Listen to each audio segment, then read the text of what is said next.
Good afternoon, everyone. It's a lot earlier than I'm used to doing these, but there we go. We might get some afternoon time and maybe even some Christmas shopping done, which would be a luxury. Just like Norwich City, who are now going to get 7 days to recover from a football match, which is something that hasn't happened probably all season, really, and international breaks don't count. Carrow Road looking resplendent at the moment. It's also home to the Championship leaders. Now, of course, Norwich being the early kick-off today, the rest of the Championship is still playing as I record this, but what I can confidently predict is that Norwich are going to be in a pretty good position come Christmas Day, because they've won here against Cardiff 2-0, a game where I thought I was, to be honest, a little bit worried. Cardiff's strength, as you will have all have heard repeatedly, especially on the Sky coverage by the sounds of it, incredibly strong from set pieces, a very big side, very powerful. Their strengths seem to tie in with Norwich's weaknesses initially, and you kind of think a little bit worried about how this might pan out. So let's see how Norwich cope with it. I have to say, I thought they were outstanding today. Probably the most complete performance of the season so far. They won 2-0. Probably could have been 6, to be honest. They created so many really good chances, and they did it using their guile and how they do things best. They moved the ball around in triangles and found spaces, got overloads, and in that respect they were seamless, really, in terms of their attacking football, so much just apart from the final finish. They defended really, really well against that set-piece threat. Possibly got away with 1 or 2 because the header might have been closer to Michael McGovern or straight at him. So they did probably have 3 really good chances from set pieces off the top of my head that they could have done better with, but didn't. And by no means am I saying that to undermine how Norwich defended them. Michael McGovern's save in the first half, I think it was, where he just stuck out, and a brilliant save. Best save since he's come into the side, most definitely. That today was his first clean sheet since March 2017, when Norwich beat Barnsley 2-0 here. Alan Irvine was manager. Stuart Webber hadn't even joined as sporting director, and I think that might have been the game. No, it wasn't. No, it wasn't. Where Josh Murphy got booed or got jeered for a shot that went straight out, which would have been pertinent. Maybe it was Jacob. I can't remember. And of course, it would have been pertinent with it being Josh, but Josh didn't play today. And the whole anecdote is irrelevant anyway, so I'm going to stop it there. So yes, a brilliant moment from Michael McGovern to do that. It may be his last game in the first team for a little bit, if Tim Krul is fit enough to play at Watford on Boxing Day. We'll have to see, but he's done a sterling job since he's come into the side. When Norwich made the odd mistake, which I think happened with Kenny McLean, lost the ball on the edge of his area, Christoph Zimmerman was there with a wonderful block, and I think that typified it. You couldn't really pick a hole in the team today. Everyone did so well, and carried their own weight in a wonderful team performance. Timo Pukki didn't get on the score sheet, although he has become a dad for the second time last night, I believe. So congratulations to the Pukkies. And everyone seems to be doing well, so that's great. So I could maybe forgive him the odd missed target with a couple of chances. But the goals were sublime when and as they did happen. The first, Buendia's drive and shot was wonderful.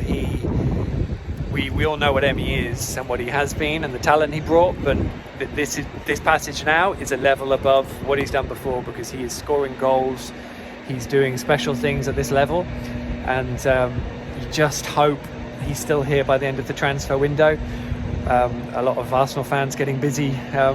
I noticed today on Twitter, look, if a big club, which would be a club like Arsenal, decide they do want to sign him, and they offer a lot of money, and it is going to need to be a lot of money, then there's not really much Norwich can do about it.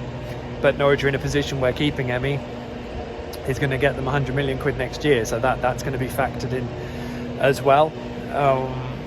So we'll just have to see, I guess, what happens. I don't know of anything that's imminent or that would happen. We'll just have to speculate until it happens, but I just desperately hope he stays, because he will drive this club to the Premier League again next year, and then he gets another go in what I would hope would be a better a better Norwich side, but maybe I'm getting ahead of myself there.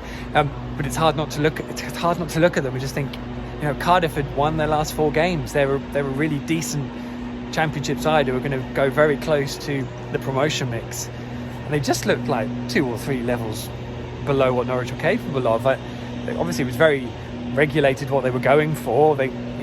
Norwich had possession to score goals and to create things. Cardiff had possession to win a set piece, and then hopefully they'd score from that. It was a really clear distinction, but there was just a massive gap between the two sides, and Norwich have got so many players still to come back in. It was interesting, Daniel Farke said that actually all the players come back in may not necessarily make life better, because people will start getting disappointed if they're not involved, and there's more people to keep happy, and it's a definite factor. But in a team that's doing so well and promises so much, you'd like to think everyone will keep their heads, because if they're in and around the squad, then they'll hopefully stay a part of it going forwards. And the second goal, as I said, Norwich really needed it. You didn't want them to stay only 1 goal up when then Cardiff get a late set piece, and Todd Cantwell took it brilliantly.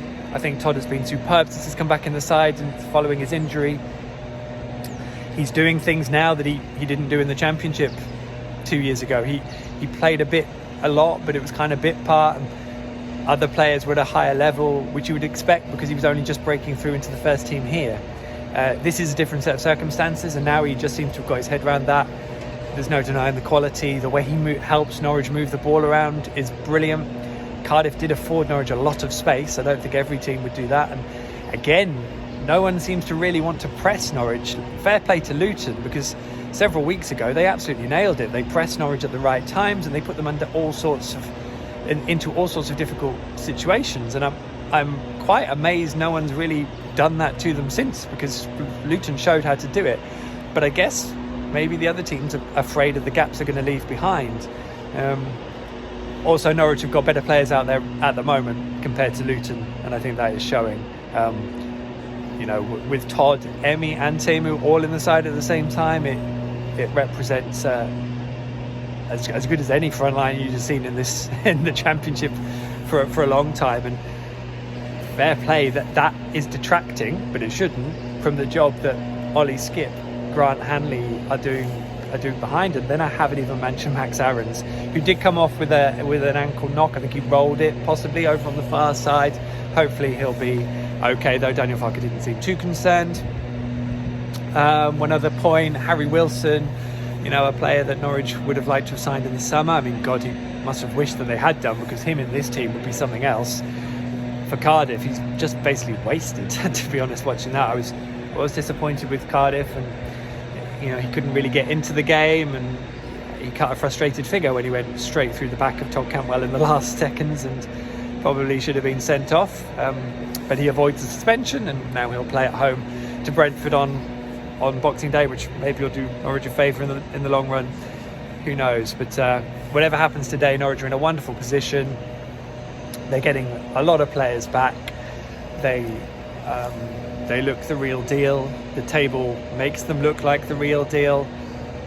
I would imagine that Bournemouth will be their closest competitors over the coming weeks, and it's obviously a huge game at Watford on Boxing Day now.